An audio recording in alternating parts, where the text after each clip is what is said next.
Nusantara Pizza sekarang ada keluarkan satu menu baru, which is korang boleh makan tengah hari, korang boleh datang malam dan korang boleh buat gathering menggunakan menu ni. Korang nak tahu menu apa? Korang tengok sampai habis. So, kita bawa keluar menu ikan bakar. Ikan bakar ni korang boleh makan tengah hari, korang boleh makan malam dan juga korang boleh buat gathering ramai-ramai sini. Bawa geng-geng kereta, geng-geng motor, geng-geng CBR, geng-geng Honda, geng-geng Mercedes, bawa datang sini. Geng-geng S70, korang datang, geng-geng korang datang ke Nusantara Pizza ni untuk makan gathering ikan bakar western. Yang paling penting korang kena rasa menu ikan bakar ni. Kita keluarkan ikan siakap, ikan pari, ikan kembung untuk korang. Mesti confirm kembung punya, korang punya perut bila makan sedap, lazat. Korang kena datang and try kita punya ikan bakar by Nusantara Pizza. Operation hour kita start pada pukul 12.30 hari sehinggalah 10.30 malam dan kita beroperasi pada hari Selasa sehingga hari Ahad.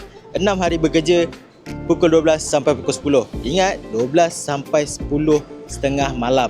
Jadi korang kena datang and try kita punya ikan bakar by Nusantara. Assalamualaikum.